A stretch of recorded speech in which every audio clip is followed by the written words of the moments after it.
السلام علیکم ورحمۃ اللہ وبرکاتہ۔ وعلیکم السلام ورحمۃ اللہ تعالی وبرکاتہ۔ الحمد للہ رب العالمین والصلاة والسلام علی سید الانبیاء والمرسلین وعلى آلہ واصحابہ اجمعین، اما بعد فأعوذ بالله من الشيطان الرجيم، بسم الله الرحمن الرحيم، والذين معه أشداء على الكفار رحماء بينهم تراهم ركعا سجدا يبتغون فضلا من الله ورضوانا، صدق اللہ العظیم۔ آئیے کچھ عرض و معروف سے کر ہم اپنی اور ساری کائنات کے نفذ عقیدت یعنی ہم سب اپنے آقا و مولا جناب محمد رسول اللہ صلی اللہ علیہ وسلم کی بارگاہ میں درود شریف کا نذرانہ پیش کرنے کا بلند پڑھیں۔ اللہم صل علی سیدنا مولانا محمد بن عادل الجود الاکرم وآلہ واصحابہ وبارک وسلم۔ عزیزان محترم، آپ لوگ سامنے آ جائیں تو گفتگو کرنے میں آسانی ہوگی۔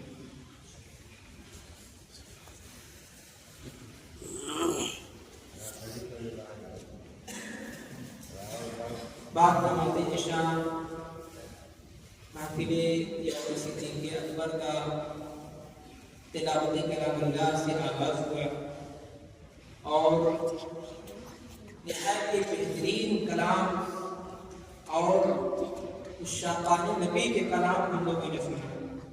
پہلا کلام جناب مولانا ارشد القادری علامہ ارشد القادری علیہ الرحمہ کا ہم نے سنا، اور اس کے بعد امام احمد رضا علیہ حضرت اللہ تعالیٰ عنہ کا اور ہمارے استاد محترم مولانا محمد قاسم صاحب کی منقبت سیدنا صدیق اکبر کی شان میں ہم نے سنا۔ اور واقعی میں یہ ایک چھوٹی سی بزم ہے، لیکن ہمارے مرشد کریم فرماتے ہیں کہ جس بزم میں حضور صلی اللہ تعالیٰ علیہ وسلم جس بزم کا تعلق اور نسبت حضور سے ہو، حضور کے غلاموں سے ہو، وہ چاہے تعداد میں کتنے ہی لوگ اس میں شرکت کریں، مگر ایسے بزم چھوٹی نہیں ہوا کرتی ہے، وہ بزم بڑی ہوا کرتی ہے، وہ عظیم محفل ہوا کرتی ہے۔ تو اور واقعی میں جب نعت پاک پڑھی جا رہی تھی تو ہمارے جو یہاں برادران اسلامی بیٹھے ہوئے ہیں، جو ہمارے برادری طریقت بیٹھے ہوئے ہیں، ان کے دل میں سوز یہ محسوس کر رہے ہیں۔ میں نے دیکھا کہ کتنے لوگوں کی آنکھوں میں آنسو چھلک رہے ہیں۔ یہیں پہ بیٹھی اس چھوٹی سی محفل کی میں بات کر رہا ہوں، مسجد میں بڑے رسول پہ کھڑا ہوا یہ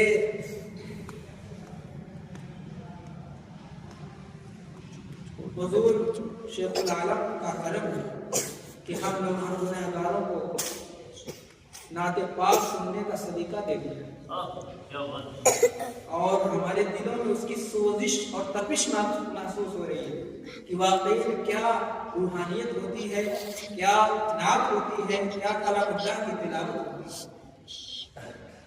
ابھی ہم نے دیکھا ہے، اللہ تعالیٰ سے دعا ہے اللہ تبارک و تعالیٰ ایسے لوگوں کی اور ترقی عطا فرمائے، اور جو لوگ گناہوں کی وجہ سے ہم جیسے گنہگار لوگ گناہوں کی دلدل کی وجہ سے دلوں کا دھول اور گرد جم چکی ہے، ایسے لوگ اللہ تعالیٰ رجوع اللہ کی توفیق عطا فرمائے اور ہم سب کو تزکیہ نفس اور تزکیہ قلب کی توفیق عطا فرمائے۔ عزیزان محترم، آپ لوگوں کو معلوم ہے کہ یہ محفل افضل البشر بعد الانبیاء بالتحقیق سیدنا صدیق اکبر رضی اللہ تعالیٰ عنہ کی مناسبت سے ہے۔ آپ لوگ جمعے کے خطبے میں سنتے رہتے ہیں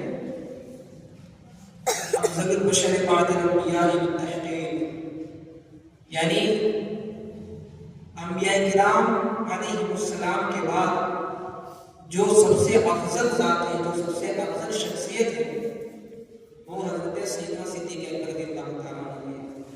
اسی افضل ذات کی نسبت سے یہ محفل قائم ہے۔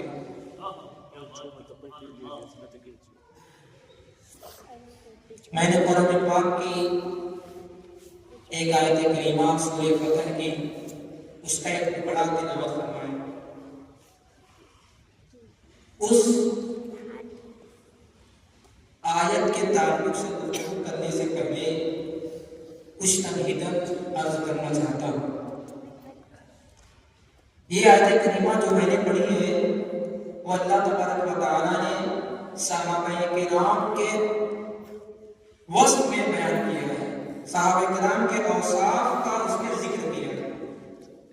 اس لیے ہم اور آپ گفتگو کرنے سے پہلے یہ جان لیں کہ یہ صحابہ یا صحابی یا اصحاب ہم جو کہتے رہتے ہیں یہ کون ہیں؟ اچھا، اس میں کتنے لوگوں کو معلوم ہے کہ صحابی کسے کہتے ہیں؟ کتنے لوگوں کو معلوم ہے نبی کسے کہتے ہیں، رسول کسے کہتے ہیں؟ یہ سب اسلام کی بنیادی تعلیم ہے، ہر ایک مسلمان کو معلوم ہونا ضروری ہے۔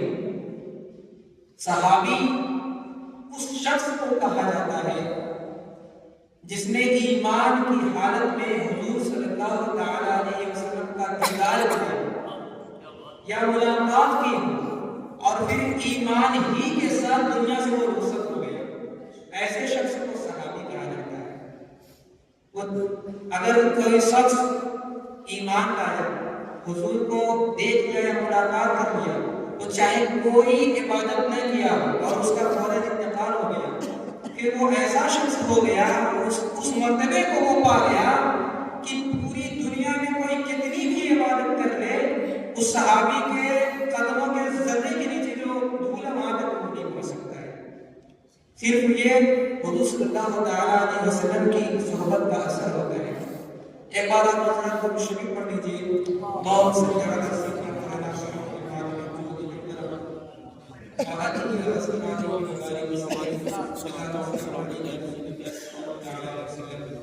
ابھی میں نے بتایا کہ صحابی کسے کہتے ہیں۔ صحابی جو شخص ایمان کی حالت میں حضور کو دیکھ لے، دیدار کر لے، حضور کی ملاقات کا شرف پا لے۔ حضرت مجدد فسانی امام ربانی رضی اللہ تعالیٰ عنہ لکھتے ہیں کہ خیر البشر علیہ الصلاۃ والتسلیم، یعنی ہمارے آقا و مولا جناب محمد رسول اللہ صلی اللہ تعالیٰ علیہ وسلم کی صحبت میں صحابہ کرام نے وہ پایا، ہمارے نبی کی صحبت میں صحابہ کرام نے وہ پایا کہ عام شخص تو دور کی بات، اولیاء کرام آخری درجہ اور ان کا جو انتہا درجہ ہوتا ہے وہاں پر بھی وہ چیز نہیں پا سکتے ہیں۔ امام ربانی فرماتے ہیں صحابہ کرام نے حضور کی محفل میں حضور کی صحبت سے وہ چیز پائی کہ اولیاء کرام بھی، عام شخص تو دور کی بات ہے، اولیاء کرام کا جو انتہا کا درجہ ہے، جو ان کا آخری درجہ ہے، اس درجے میں پہنچ کر بھی وہ چیز نہیں پا سکتے ہیں۔ تو یہ صحابی ہوتے ہیں۔ یہ کیوں ایسا ہوتا ہے؟ اس کی وجہ کیا ہے؟ اس کی وجہ یہ ہے کہ جو فضل صحبت ہوتی ہے، جو صحبت کا فیضان اور کمال ہوتا ہے، فضائل ہوتے ہیں، وہ ہر چیز سے بلند اور بالا ہے۔ اسی لیے کہا جاتا ہے کہ ہمیشہ نیک صحبت میں رہا کریں۔ خواجہ معین الدین چشتی اجمیری فرماتے ہیں کہ نیک کام کرنے سے بہتر ہے کہ انسان نیک لوگوں کی صحبت میں رہے، اور برے کام کرنے سے بدتر ہے کہ انسان لوگوں کے ساتھ رہے۔ سوچ لیجیے صحبت کا کیا کمال اور کیا اثر ہوتا ہے۔ اسی لیے جیسی صحبت ویسی سنگت کا یہ معاملہ ہے۔ تو یہ رہی بات صحابی کی، اور صحابی کیسے کوئی ہوتا ہے اس کے متعلق گفتگو ہوئی۔ اتنے سے آپ لوگوں کو یہ سمجھ میں آ گیا ہوگا کہ انبیاء کرام کی جماعت کے بعد یہی وہ جماعت ہے جو ساری مخلوقات میں اللہ تعالیٰ کے نزدیک مقرب ہے، اللہ تعالیٰ کے نزدیک اعلیٰ و بلند ہے۔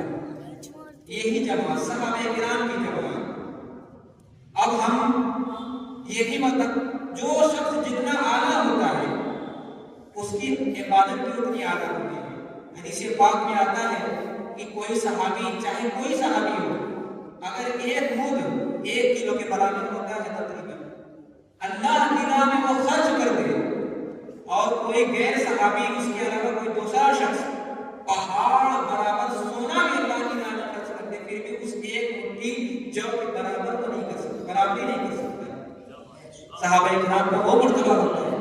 آج ہم کتنی آسانی سے صحابہ کرام کی بات، جو مشاجرات ہیں یا ان کے درمیان کے جو اجتہادی اختلافات ہیں، اس میں ہم لوگ پڑ جاتے ہیں اور اپنے ایمان کا سودا کر بیٹھتے ہیں۔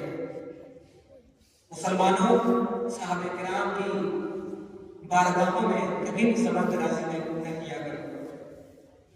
ان کی بارگاہوں میں زبان درازی اور انگشت نمائی کرنا، یہ اپنے ایمان کو داؤ پہ لگانا ہے، فوراً ایمان ڈگمگا جائے گا۔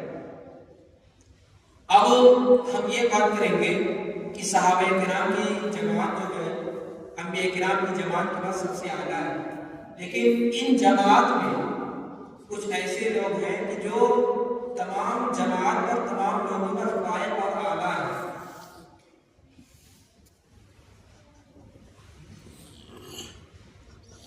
جیسا کہ میں نے آیت کریمہ پڑھی، یہ اسی جماعت کی صفت بیان کرتی ہے۔ میں نے پڑھا تھا والذین معه اشداء علی الکفار رحماء بینہم تراہم رکعا سجدا یبتغون فضلا من اللہ ورضوانا۔ یہ جو آیت کریمہ ہے کلام پاک کی، صحابہ کرام کے اوصاف بیان کرتی ہے، صحابہ کرام کی خوبی بیان کرتی ہے۔ جو صحابہ کرام ہیں، قرآن پاک کہتا ہے کہ اللہ کہ رسول صلی اللہ تعالیٰ علیہ وسلم کے جو اصحاب ہیں، اشداء علی الکفار، وہ کافروں پر سخت ہیں، رحماء بینہم، آپس میں نرم دل ہیں، مشفق و مہربان ہیں، تراہم رکعا سجدا، تم ان کو نمازیں پڑھتے ہوئے، عبادات کرتے ہوئے دیکھو گے۔ اور یہ عبادتیں کیوں کرتے ہیں؟ یبتغون فضلا من اللہ ورضوانا، اللہ تبارک و تعالیٰ کے لیے پڑھتے ہیں، اللہ تعالیٰ کی رضا کے لیے پڑھتے ہیں۔ یہ ان کی نشانی ہے، یہ ان کی خوبی ہے۔ اچھا، صحابہ کرام کفار مشرکین سے سخت نفرت کیوں کرتے تھے؟ ایک اصول ہے کہ انسان جس شخص سے محبت کرتا ہے، پھر وہ شخص یعنی محبوب، وہ شخص جس سے محبت کرتا ہے، انسان اس سے بھی محبت کرتا ہے، اور وہ شخص جس سے نفرت کرتا ہے، انسان اس سے بھی نفرت کرتا ہے۔ صحابہ کرام اللہ اور رسول کے اتنے چاہنے والے تھے، یہاں تک کہ مال، جائیداد، اولاد، بلکہ خود سے بھی زیادہ اللہ اور رسول کو چاہتے تھے۔ اسی لیے جو اللہ اور رسول کا دشمن ہوتا تھا، اس کو اپنا دشمن سمجھتے تھے اور اس سے نفرت کیا کرتے تھے۔ تو جو کفار مشرکین ہیں، کفر اور شرک کی وجہ سے ان سے اللہ تعالیٰ نفرت کرتا ہے، تو صحابہ کرام بھی ان سے سخت نفرت کیا کرتے تھے، اور آپس میں مہربانی ایک دوسرے سے کرتے تھے۔ جیسے ایک باپ اپنے بیٹے کے ساتھ مشفق ہوتا ہے اور شفقت کرتا ہے، اسی طریقے سے ایک صحابی دوسرے صحابی کے ساتھ مہربانی سے پیش آتے تھے۔ کوئی صحابی جب دوسرا ایمان مومن صحابی ملتا تو فوراً ان سے کرم جوشی کے ساتھ مصافحہ کیا کرتا، معانقہ کیا کرتا، سلام کیا کرتا۔ یہ ایمان کامل درجے کی ایمان کی نشانی ہے۔ لہٰذا ہم لوگوں کو بھی چاہیے، صحابہ کرام کی سیرت سے سبق ملتا ہے کہ تمام مسلمان آپس میں بھائی بھائی ہیں، اور اگر ہمیں کسی سے بغض اور کینہ ہے تو ہمیں اپنے ایمان کا جائزہ لینا چاہیے اور اپنے قلب کی صفائی ستھرائی کرنی چاہیے۔ تیسری خوبی قرآن پاک میں بیان فرمائی تراہم رکعا سجدا۔ تو صحابہ کرام کی جو جماعت ہے، یہ اللہ اور رسول کے لیے ہمیشہ نمازیں پڑھتی، عبادات کیا کرتے تھے، بلکہ ایک دوسرے پر نیکیوں میں سبقت لے جایا کرتے تھے، اور یہ سبقت لے جانا خالص اللہ کی رضا کے لیے ہوتا تھا۔ اب صحابہ کرام رضوان اللہ تعالی علیہم اجمعین کے اوصاف آپ لوگوں نے سن لیا، لیکن پیر مہر علی صاحب بورڈوی وہ اسی آیت کریمہ سے خلفائے اربعہ یعنی حضرت سیدنا صدیق اکبر، حضرت عمر فاروق، حضرت عثمان غنی اور حضرت علی المرتضیٰ رضی اللہ تعالیٰ عنہ کی ترتیب کو استخراج کرتے ہیں اسی آیت کریمہ سے۔ جو مفسر ہوتا ہے، جو صوفی ہوتا ہے، وہ قرآن کی باریکیوں کو جانتا ہے۔ یہ ظاہراً آیت کریمہ تمام صحابہ کرام کے اوصاف بیان کرتے ہیں، لیکن جب ہم غور کریں گے تو معلوم ہوگا وہ فرماتے ہیں والذین معہم، جو ان کے ساتھ والے ہیں، جو ان کی معیت میں رہتے ہیں، جو رسول اللہ صلی اللہ علیہ وسلم کے ساتھ رہتے ہیں، اشداء علی الکفار، وہ کافروں پر سخت ہیں، لیکن جو معیت ہے ویسے تو تمام صحابہ کرام کو معیت اور حضور کی صحبت نصیب ہوئی، لیکن سب سے زیادہ صحبت کس کو ملی؟ یار غار، یار مزار، سیدنا صدیق اکبر رضی اللہ تعالیٰ عنہ کو ملی۔ تو وہ فرماتے ہیں کہ اس میں لطیف اشارہ ہے کہ جو والذین معہم ہے، اس سے مراد افضل البشر بعد الانبیاء کے ساتھ سیدنا صدیق اکبر رضی اللہ تعالیٰ عنہ کے ساتھ ہے، کیونکہ تمام صحابی کو معیت ملی ہے، لیکن جو معیت سیدنا صدیق اکبر کو نصیب ہوئی وہ کسی صحابی کو نہیں ملی۔ ہم شروع سے دیکھ لیں، مکہ میں ہوں، پھر اس کے بعد سفر میں ہوں، غزر میں ہوں، بازار میں ہوں، کہیں پر بھی ہوں، ہر جگہ ساتھی نظر آتے ہیں، اور اتنی ان کو رفاقت نصیب ہوئی، اتنی رفاقت نصیب ہوئی کہ جب ہجرت کے سفر میں آپ حضور صلی اللہ علیہ وسلم کے ساتھ سفر میں تھے تو اس درمیان کیا معاملات ایسے ہوئے کہ جب مدینے کے قریب یہ قافلہ پہنچتا ہے تو مدینے سے جو لوگ آتے ہیں حضور صلی اللہ تعالیٰ علیہ وسلم سے ملنے کے لیے، تو وہ حضور صلی اللہ تعالیٰ علیہ وسلم اور سیدنا صدیق اکبر بھی امتیاز نہیں کر پا رہے تھے، کون آتا ہے کون بلا ہے، لوگ سیدنا صدیق اکبر ہی سے سلام و صحبہ کیا کرتے تھے، یہ لوگ امتیاز نہیں کر پا رہے تھے کون رسول ہے کون امتی ہے۔ یہ اس وجہ سے تھا کہ اتنی رفاقت اور معیت نصیب ہو گئی تھی کہ حضور صلی اللہ تعالیٰ علیہ وسلم کا پورا آپ حضرت سیدنا صدیق اکبر پر پڑ چکا تھا،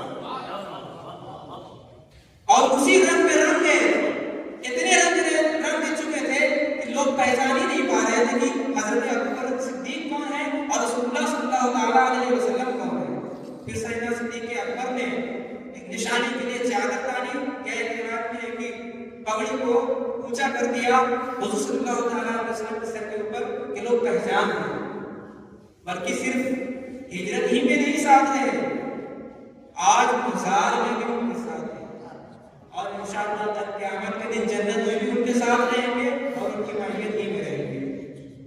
اسی نعرے تکبیر، نعرے رسالت، شان صدیق اکبر، نعرے تکبیر۔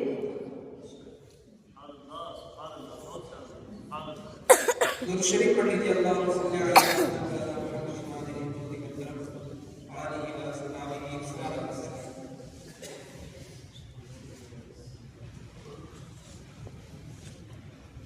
تو میں بتا رہا تھا کہ سیدنا صدیق اکبر رضی اللہ تعالیٰ عنہ کو بہت زیادہ صحبت اور حضور صلی اللہ علیہ وسلم کی رفاقت نصیب ہوئی۔ دوسری جگہ ہم آ جاتے ہیں اشداء علی الکفار، ویسے تو سارے صحابہ کرام کافروں پر سخت ہیں اور شدید ان کے ساتھ سخت معاملہ فرماتے تھے، لیکن خلیفہ دوم، خلیفہ ثانی حضرت عمر فاروق رضی اللہ تعالیٰ عنہ سب سے زیادہ اس صفت میں نظر آتے ہیں۔ آپ ان کو پڑھیں گے تو دیکھیں گے جب غزوہ بدر ہو چکا تھا، قیدی اسلام مسلمانوں میں قید میں تھے، تو حضور صلی اللہ علیہ وسلم نے تمام صحابہ کرام سے پوچھا، مشورہ کیا کہ ان کے ساتھ کیا معاملہ کیا جائے۔ تمام صحابہ کرام نے اپنے اپنے اعتبار سے مشورہ کیا، لیکن سب سے سخت مشورہ حضرت عمر فاروق رضی اللہ تعالیٰ عنہ۔ آپ نے مشورہ دیا تمام کافروں کو قتل کر دیا جائے تاکہ اسلام کی ہیبت اور مرتبہ کافروں پر طاری ہو۔ اسی طریقے سے ایک بشر منافق تھا، وہ حضور صلی اللہ تعالیٰ علیہ وسلم سے کسی مسئلے میں کسی کام میں فیصلہ کروانے گیا، وہاں سے آیا، پھر اس کے بعد حضور صلی اللہ علیہ وسلم کی بارگاہ سے حضرت عمر فاروق کی بارگاہ میں آتا ہے، کہتا ہے کہ میں آپ سے فیصلہ چاہتا ہوں۔ وہ اسے بتا دیا کہ میں حضور صلی اللہ علیہ وسلم کے وہاں سے فیصلہ کروا کے آ رہا ہوں۔ آپ جاتے ہیں فوراً تلوار لے کر آتے ہیں، کہتے ہیں کہ جو حضور کے فیصلے کو نہ مانے اس کا یہی انجام ہے، یہی فیصلہ ہے کہ اس کو دنیا سے ہٹا کر دیا۔ تو اس طریقے سے سخت تھے اور کافروں کے ساتھ ان کا معاملہ بہت ہی شدید تھا۔ حضرت عثمان غنی رضی اللہ تعالیٰ عنہ، ویسے تو تمام صحابہ کرام ایک دوسرے سے محبت کرتے تھے، نرم دل تھے، لیکن حضرت عثمان غنی رضی اللہ تعالیٰ عنہ اس خوبی میں اور اس وصف میں تمام صحابہ کرام پر فائق اور اعلیٰ نظر آتے ہیں۔ جب آپ کو بلوائیوں نے گھیر لیا تھا اور ان کے گھر کا محاصرہ کر لیا تھا، تو حضرت حسنین کریمین اور مسلمانوں نے اجازت مانگی کہ ان کا مقابلہ کیا جائے، ان کو یہاں سے بھگا دیا جائے، لیکن حضرت عثمان غنی نے یہ اجازت نہیں دی، یہاں تک کہ آپ شہید ہو گئے اور پھر بھی مسلمانوں سے لڑنے کی اجازت نہیں دی۔ اتنے زیادہ نرم دل تھے۔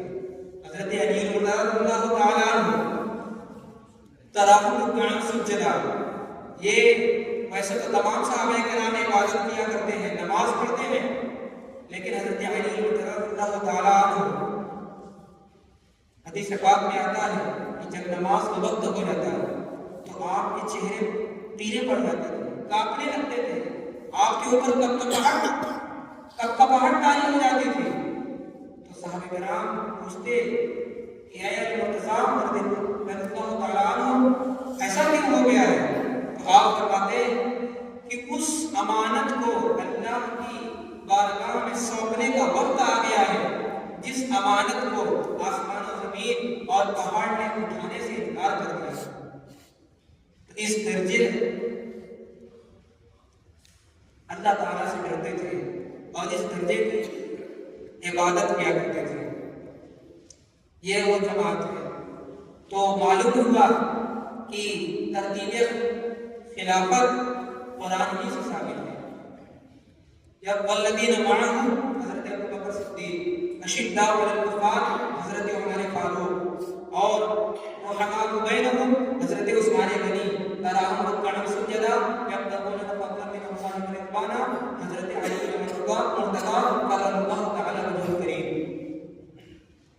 بلکہ اس پر تو اجماع ہے کہ تمام صحابہ کرام میں سب سے افضل اور اعلیٰ حضرت خلفائے اربعہ ہیں، یعنی خلفائے راشدین۔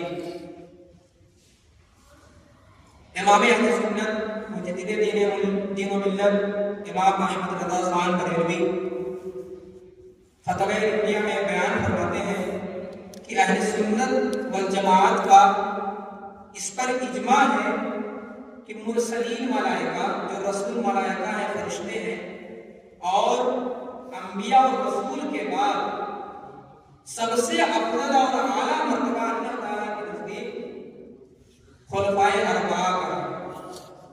اس بات پر اجماع ہے، اور اس میں بھی آپ فرماتے ہیں سب سے افضل مرتبہ حضرت ابوبکر صدیق رضی اللہ تعالیٰ عنہ کا ہے، پھر اس کے بعد حضرت عمر فاروق رضی اللہ تعالیٰ عنہ کا ہے، اس کے بعد مرتبہ حضرت عثمان غنی رضی اللہ تعالیٰ عنہ کا ہے، اور چوتھے درجے پہ مرتبہ حضرت علی المرتضی کرم اللہ تعالیٰ وجہہ الکریم کا ہے۔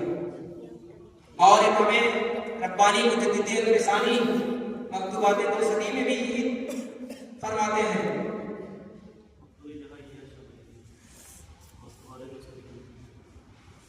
مکتوبات امام ربانی میں بھی ذکر ہے، اسی میں بھی ذکر ہے. تو مکتوبات امام ربانی میں بھی یہ چیز ذکر ہے اور مکتوبات موصلی میں یہ شیخ شرقی یہ دونوں بلکہ تمام علماء نے یہی ذکر کیا ہے کہ خلفائے اربعہ کی افضلیت ان کی ترتیب کے خلافت کے مطابق ہے، اور تمام اہل حق کا اس بات پر اجماع ہے کہ انبیاء کرام کے بعد بترتیب خلافت ہی افضلیت ہے، یعنی جس طریقے سے خلافت ہے اسی اعتبار سے افضلیت ہے. آج کچھ لوگ کہتے ہیں کہ نہیں، خلافت میں پہلے نمبر پہ حضرت علی ہیں اور اس کے بعد حضرت عمر فاروق ہیں، لیکن کہتے ہیں کہ روحانیت میں یا ولایت میں حضرت علی مرتضیٰ رضی اللہ تعالیٰ عنہ کا نمبر پہلا ہے، حالانکہ ایسا نہیں ہے. ہر اعتبار سے بلا کسی قید و بند کے مطلقاً حضرت سیدنا صدیق اکبر رضی اللہ تعالیٰ عنہ افضل مقام ہے. یہ چیز میں نہیں کہہ رہا ہوں، تمام علماء اہل سنت کہتے ہیں اور اس چیز پر علماء اہل سنت کا اجماع اور اتفاق ہے.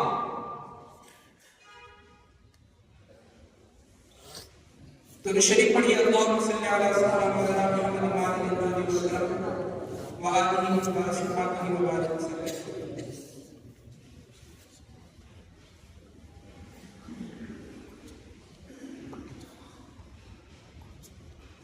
صحابہ کرام رضی اللہ تعالیٰ علیہم اجمعین، یہ جماعت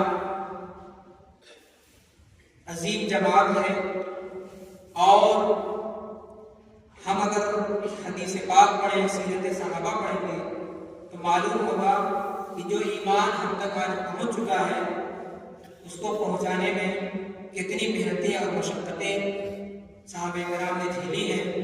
کسی کو کھولتے ہوئے تیل میں ڈال دیا گیا، کوئی شہید ہوا، اسی طریقے سے بے شمار مشقتیں، کسی کو کھانا پانی بند کر دیا گیا، کسی کو اس کے گھر سے نکال دیا گیا. لہٰذا ہم اہل سنت والجماعت پر یہ ذمہ داری اور ہمارا فرض بنتا ہے کہ ہم ان کو خیر سے یاد کیا جائے اور نیکی کے ساتھ ان کا ذکر کیا جائے. میں اپنی بات کو اب اسی ایک منقبت پر ختم کروں گا. جناب حسن رضا بریلوی کی منقبت ہے، جس میں آخر میں صدیق اکبر کا ردیف اور قافیہ ہے. تو میں شعر پڑھوں گا، آپ لوگ کہیں گے صدیق اکبر کا. بیان کس زبان سے مرتبہ، بیان کس زبان سے مرتبہ ہے یاد ہمارے محبوب خدا. الہی رحم فرما خادم صدیق اکبر ہوں، الہی رحم فرما خادم صدیق اکبر ہوں. تیری رحمت کے صدقے واسطہ، تیری رحمت کے صدقے واسطہ رسول اور انبیاء کے بعد افضل جو ہو عالم میں، رسول اور انبیاء کے بعد افضل جو ہو عالم میں. یہ عالم میں ہے کس کا مرتبہ، یہ عالم میں ہے کس کا مرتبہ. گدا صدیق اکبر کا خدا سے فضل پاتا ہے، گدا صدیق اکبر کا خدا سے فضل پاتا ہے. خدا سے فضل سے ہم ہیں گدا، خدا کے فضل سے ہم ہیں گدا. نبی اور خدا کا مدح کو صدیق اکبر ہے، نبی اور خدا کا مدح کو صدیق اکبر ہے. نبی صدیق اکبر کا خدا، صدیق اکبر کا نبی، صدیق اکبر کا خدا، صدیق اکبر کا. خدا اکرام فرماتا ہے اتقا کہہ کر قرآن میں، خدا اکرام فرماتا ہے اتقا کہہ کر قرآن میں. کرے پھر کیوں نہ اکرام اتقیا، کرے پھر کیوں نہ اکرام اتقیا. ہوئے فاروق عثمان و علی جب داخل بیعت، ہوئے فاروق عثمان و علی جب داخل بیعت. ہوا فخر سلاسل سلسلہ، ہوا بنا فخر سلاسل سلسلہ. علی ہے اس کے دشمن اور وہ دشمن علی کا ہے، علی ہے اس کے دشمن اور وہ دشمن علی کا ہے. جو دشمن عقل کا دشمن ہو، جو دشمن عقل کا دشمن ہوا صدیق اکبر کا، جو دشمن عقل کا دشمن ہوا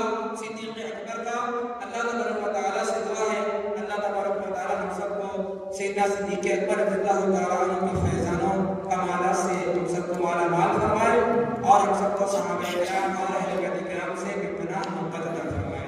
استغفر اللہ ربی من کل ذنب واتوب الیہ، آخر دعوانا ان الحمد للہ رب العالمین۔ السلام علیکم۔